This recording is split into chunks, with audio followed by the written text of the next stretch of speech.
What's going on, guys? My name is Renegade. Today we're here for class comparisons. Today we're going to be taking a look at Abyssal Angel versus BINDER for farming. Now, before we get into the video, if you guys could leave a like and subscribe to my channel if you haven't already, that'd be great. Also, while you're down there, leave any of your suggestions for any other classes you want to see compared in the future. What I do with this series is I take two classes and I compare them for a specific purpose. And so you actually need to leave the two classes you want to see compared, as well as the purpose you want to see them compared for.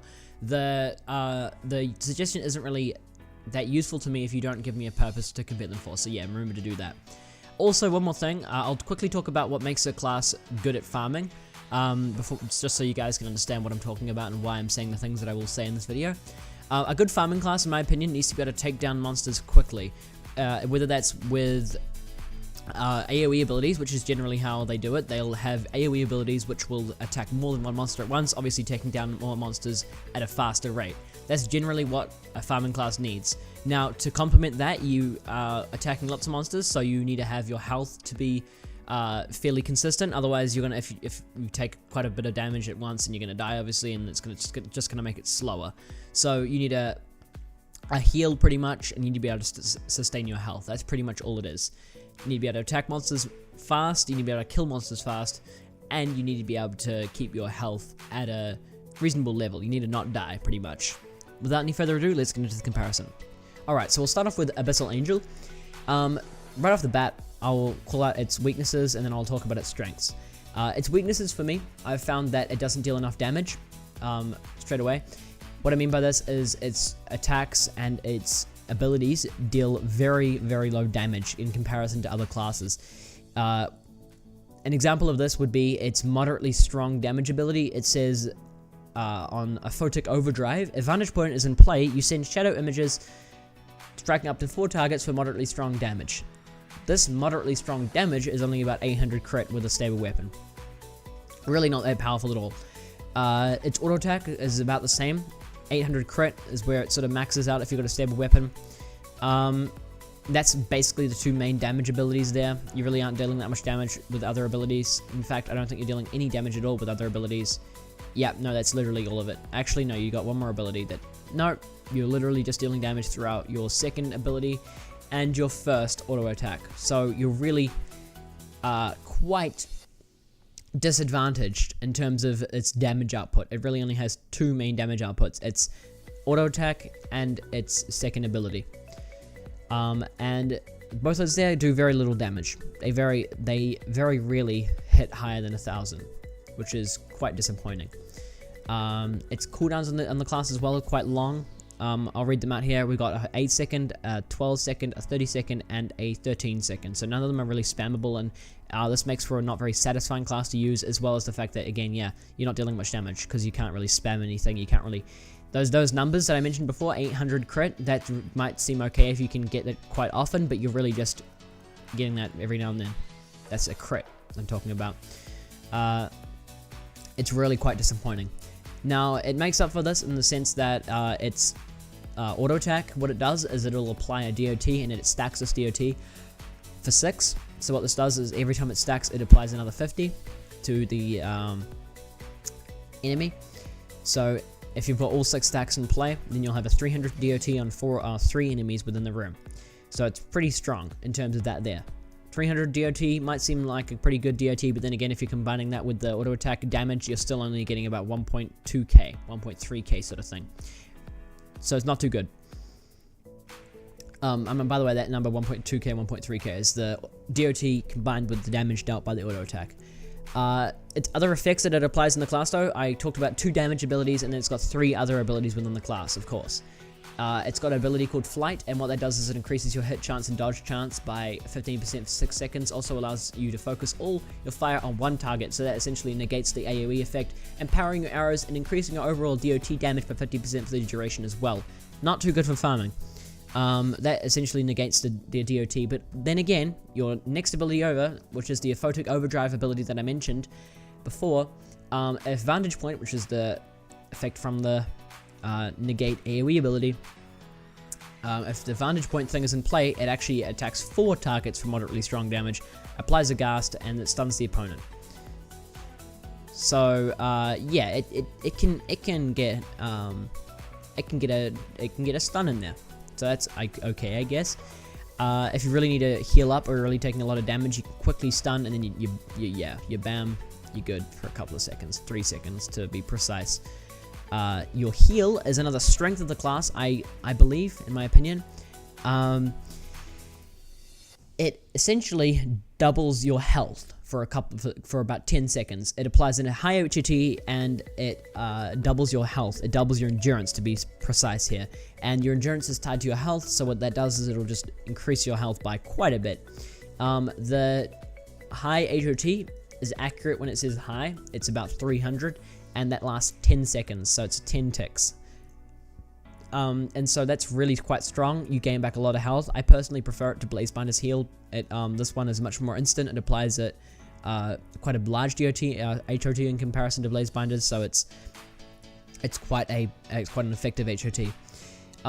Your last ability is another one of the ones that just does buffs and such to you. Increases your damage resistance and applies Clean Cut, which increases your crit chance. So that's for 8 seconds and for 6 seconds. So it's just a little effect buff, but it consumes 32 mana. So you need to really think about if you really desperately need that or not. Regardless, we'll talk about Blazebinder, and then we'll talk about both the classes compared. Alright, so I have talked about Blazebinder a couple of times on my channel before, quite a few times actually, and so I'll try and make this brief. Pretty much, Blazebinder is probably the best farming class in the game. It really does excel in the fact that all of its abilities except its heal and its auto attack are AoE. Its auto attack attacks one target, and its heal obviously doesn't attack at all. But its other 3 abilities, what they do is they deal damage in some way to all the enemies. Sorry, not all the enemies. I think it's 3. It'd be 3, wouldn't it? I believe it's 3. Yeah. So its first ability is a guaranteed crit, so you can gain mana back with that. Its second ability is applying a DOT, and that is pretty strong. It's about 300 sort of 400 sort of thing. Its first ability as well applies a DOT. All the abilities in the class apply DOTs except for the auto attack and heal. The last ability is more of a nuke. It applies about 1k damage. It can't crit, but it can't miss. Actually, none of the abilities in this class can miss at all, which is really cool. I don't know if it's auto attack misses though. I have to check on that. I don't know, but auto attack does really insignificant damage, so it's just a standard auto attack, guys. Its heal's pretty strong. It's about a 180 heal, but it lasts a long time. It ticks along for about the duration of the cooldown. So you can literally just keep applying it and have a constant HOT. The only thing is it consumes 30 mana. But you honestly don't really need to keep it spammed. You're dealing enough damage that if you're farming just normally, then you probably aren't going to need to heal that much, because it's quite a fast farming class because of the amount of damage it can deal. It's a really high damage class if you're just spamming all the abilities. It doesn't run into many mana issues. It does a little bit, but not really. And yeah, it's just a really strong farming class. It doesn't really have any weaknesses other than the fact that you can lose all your mana quickly if you spam everything. Like I just mentioned, you could probably spam everything. You might not run into issues, but then again, you know, it kind of does run into mana issues. Depends on where you are. It depends on how long you're attacking for. It does depend on the situation, but you can run into mana issues if you really are dumb. But you have to be pretty dumb. Like I said, you really, it's not much of an issue. It's pretty much all there is for the Blazebinder strengths and weaknesses. We'll now move on to the final comparison. Alright, so as for crowning a overall winner, I'm going to have to give this one to Blazebinder this time. The reasons for this are Blazebinder is a very consistent class. It never misses, so you can always rely on the damage output from this class. And as for its damage output, it damages quite quickly. Its cooldowns are quite short in comparison to Abyssal Angel. It's a 4-second, an 8-second, and a 12-second in comparison to, let's pull up Blazebinder here, Abyssal Angel. Abyssal Angel has an 8, a 12, a 30, and a 13. Oh, and it missed out 130 in the Blazebinder as well for its heal. Either way, Abyssal Angel does much less damage. Abyssal Angel's heal is probably superior in my opinion.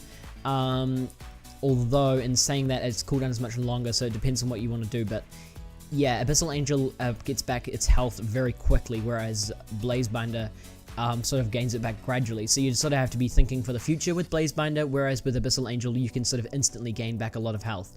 Whichever one of those is better. I personally probably prefer the Abyssal Angel one because of its just ability to gain back health when you really need it. Regardless though, like I said, Abyssal Angel doesn't deal enough damage for it to be a better farming class over a Blazebinder, so I'm still keeping Blazebinder as the best farming class of all time. Yeah, like I said, Abyssal Angel, good farming class, but not the best. Doesn't quite beat Blazebinder this time. An interesting comparison would probably be Abyssal Angel versus Shaman though. I probably want to do some more classes that I haven't talked about at all before. Although there is sort of a big league of classes that have come out that are just superior to everything else in the game. Like Stonecrusher, Legion Doom Knight, Blazebinder, Abyssal Angel, kind of, Shaman. That sort of league of classes is really strong. And so there are very few classes that even attempt to beat those. So it's more just comparing other classes to that league of really strong classes. That was just off the top of my head, by the way. Don't just get mad or whatever because I've not mentioned a really good class. I might have forgotten one. I don't really care, to be honest. There's probably a couple of other ones I forgot to mention. Either way, I hope you guys agree with what I said. If you didn't, leave a comment. I'm sorry if I was a bit inconsistent with my talking about Abyssal Angel. Again, I'm not too expert-like with my classes. I try really hard, but yeah, I'm really not good at assessing a complicated class as I do call Abyssal Angel. If you have any problems with what I've said, by all means, tell me in the comment section down below, and I'll upvote your comments, and I'll get them up to the top if they really say something really good, or I might mention it in the comments and the description if you've said something to add to whatever I've said in this video. Either way, though, if you guys did enjoy it, leave a like. If you want to see any more of this sort of content on my channel, subscribe. I do upload these videos once per week. Again, with your suggestions, I can make more episodes of this. So leave your suggestions in the comment section down below, and I'll see you guys in the next video. Peace.